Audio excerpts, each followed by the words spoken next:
inviting me. It's a little bit intimidating to follow Jeffrey Rayport up here, but I wanted to shift the conversation a little bit to more the consumer shopper side and the measurement side of the AI space. I think it's the $250 billion search paradigm is in the process of being disrupted. And I want to provide a couple frameworks for getting you to kind of think about that. The generative AI is the mirror in your brand. Like, what is it saying and why? Can you change it? And what we've been doing is building a platform that sits on top of all of the generative AI engines, and they all think differently, and that's like the essence of BrandRank, and it's been a lot of fun. And I will say up front and for free that the AI results, whether you use us or any startup or do it yourself, is infinitely revealing of brand value and vulnerability. We are in what I like to call, this is probably my next book, an answer economy. And we use a lot of fancy words, AI, NPL, you name it. We're in a revolution where consumers are asking a lot of questions. And the winning brands are the ones that are answering the questions. And of course, the ones that answer questions really well all get double rewarded by the bots who love that type of content. I've been saying repeatedly that the brands and the corporations that win, strategy starts with just answering the damn question. And in a weird way, it's kind of full circle. When I started my first digital leadership job at Procter & Gamble, we called it interactive marketing. And it was this notion that, consumers are sending you signals like questions, and the first thing you would do in the digital space is to respond to them. And to some extent, we're kind of coming full circle. And that's why I keep saying digital strategy or AI strategy is about getting back to basics. It's really important to look at the data that's emerging, look at the types of usage of generative AI. Researching products and services consistently dials up to the top. Now, we often in these conversations focus on kind of the enterprise benefits of cheaper content. But from a consumer perspective, the ability to learn fast and to kind of shorten that shopping cycle is really appealing. And yes, there are hallucinations, but we all know it's getting better and better and more trustworthy. And this is a game changer. This is a fundamentally different shopper journey. And so when you look at the numbers in aggregate, you've got 60% of consumers, again, less than 2 years after ChatGPT 3.0 came out, that are open to purchasing new products based on recommendations from AI engines. That's a lot of volume. As we said at P&G, that's a lot of cases that are kind of in play based on what the answer engines say about your brand.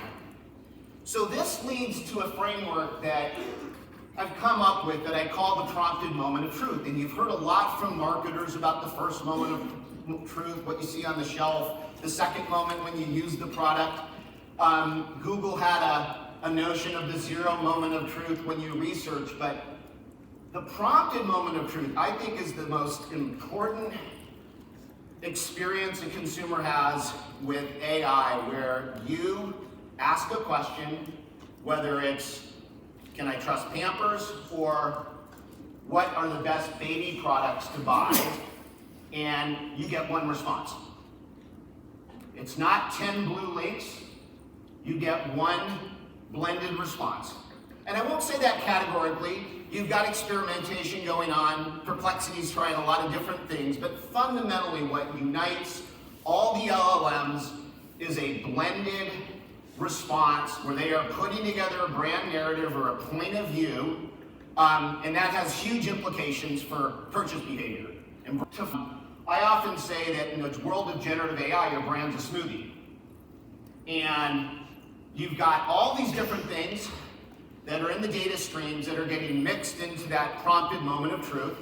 And this is a really hard thing to control unless you have very, very consistent practice as a brand. So what goes into the smoothie?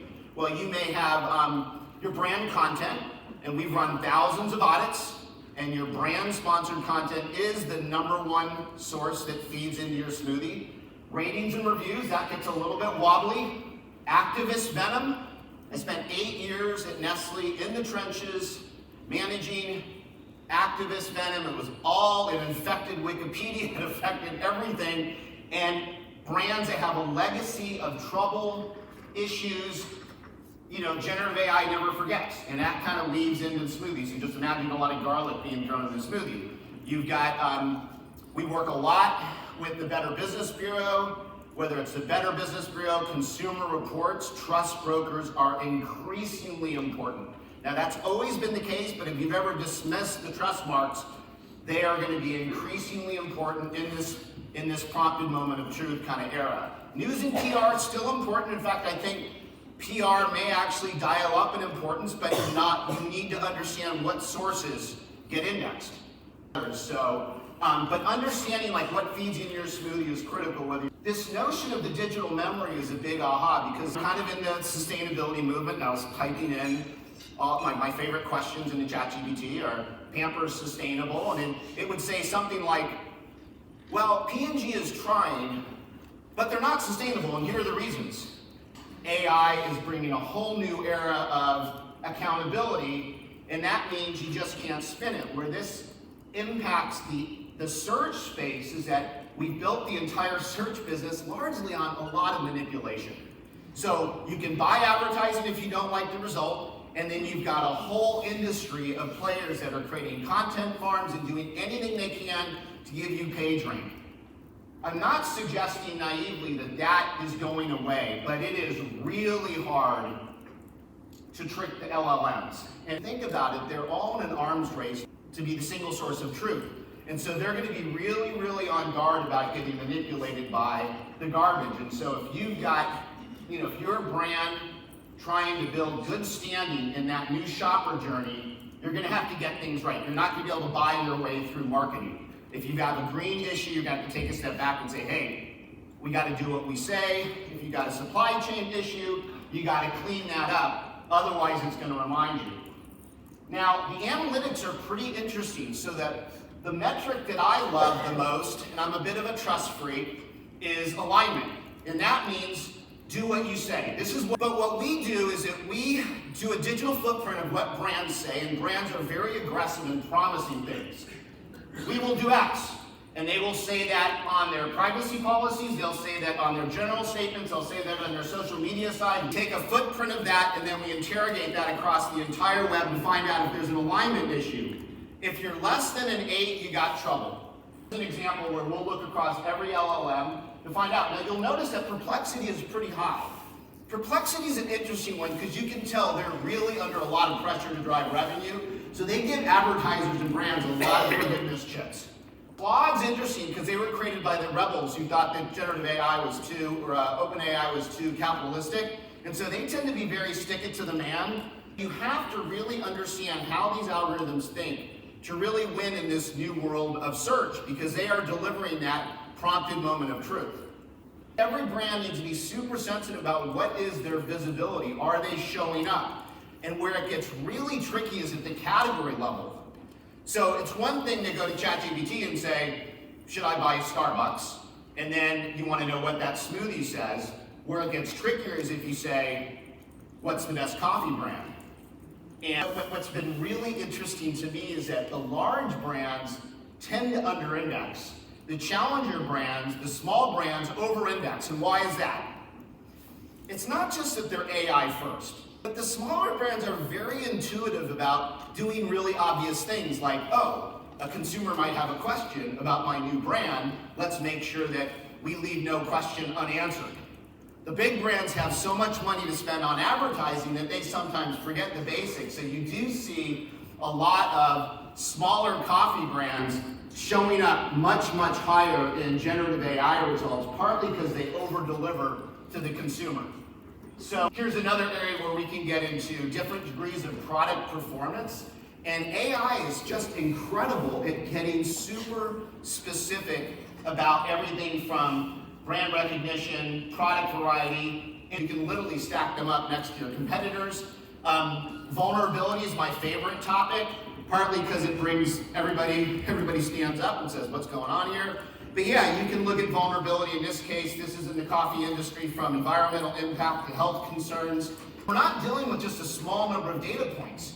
We are talking about millions of data points that are out there. And some of you may say, it's not fair, it's not correct. Who cares? It's still in the shopper, it's still in the middle of the shopper journey, and it's impacting how buyers are thinking about your brand, and you have to manage that, fair or not. Here's an example. We did the industry's first ever shopper sustainability scorecard for the coffee industry, and we were able to break out sustainability into 8 different buckets. That's what we learned today. We go to ESG reports that are typically hidden in PDFs. Here you can just go to AI and actually, with the right prompts, get quite a bit of granularity. Content readiness, this is big because brands really need to dress up their websites to really get the credit they deserve in AI results. So again, don't get too fancy on your AI strategy. Just answer the questions. Content liquidity is the extent to which your content is serviceable to bots. It's amazing how many big, overfunded companies that spend so much time on ESG or green put all of their data in PDFs, which is a cardinal sin because the bots only get about half of what's on a PDF. And so if you really want to win and get full credit, you need a lot of liquidity. And these are the new terms that really matter in this marketplace. We've been looking at a lot of personalities. If you're about to do a contract with a personality or a lawyer, it's incredible what you can learn very quickly. We like to boil everything down to a person's tagline, their archetypes, their values. We're doing a lot of professional athletes now. We're looking for how they map their personality to opportunities. So here's where you could literally take what a brand stands for and what an athlete stands for and find a better match. Here's where literally we indexed every single NBA player, gave them a score based on a bunch of personas, looked at a team average, and then looked at a player average to find out. You'll notice that in the NBA, you don't have a lot of green. And so advertisers may be looking for partnership in that area. I'll give you a good example of how the analytics work. This is just sitting on top of generative AI, but this is like Unilever versus P&G. Quick minute to give you an example of how it plays out. This sits on top of our platform, and I think that if you're trying to win the search war, you want to know where you are with content readiness. And again, this is just how smart these systems are. And AI is one of the world's greatest research tools, and any brand, any CEO that's talking to the financial markets that isn't looking into the mirror of what it's saying back is putting themselves at risk. Because there's a lot of players in the financial industry that are now looking at this type of data. So here's a good example, back to the search area where I think brands have exposure. So you've got one of the greatest companies on the world. I'm a proud shareholder. But if you type in one of the most obvious queries into their engine, what do you get? One response. The bots then punish them in AI search results because they haven't figured out how to feed it. Now it's interesting, like Unilever's 7th generation, which I believe was an acquisition, 132. So you've got this wide gulf between how companies kind of service content. But I guess the one thing I want to leave you with, if you want to win in the AI search bloodbath, as Paul calls it, don't get too enamored with the sex and sizzle and all the vernacular. Just think about the boring basics. And if you want to show up in a way that builds your brand, brings customers to your brand, just think ahead about what those questions are. And the last thing I'll say is that you can learn a lot about brands through archetypes. Does anybody know what brand this is? Yeah, this is a mountain goat. This is Patagonia. We do like thousands of archetypes where we'll look at brands through the lens of animals, recipes, heroes, Marvel figures, because it's important to understand how the AI engines see your brands through different types of lenses. Your brands, and again, search is becoming multimodal. It's more than text, and these are really, really important things to think about. So there you have it. Be around, and I appreciate your time.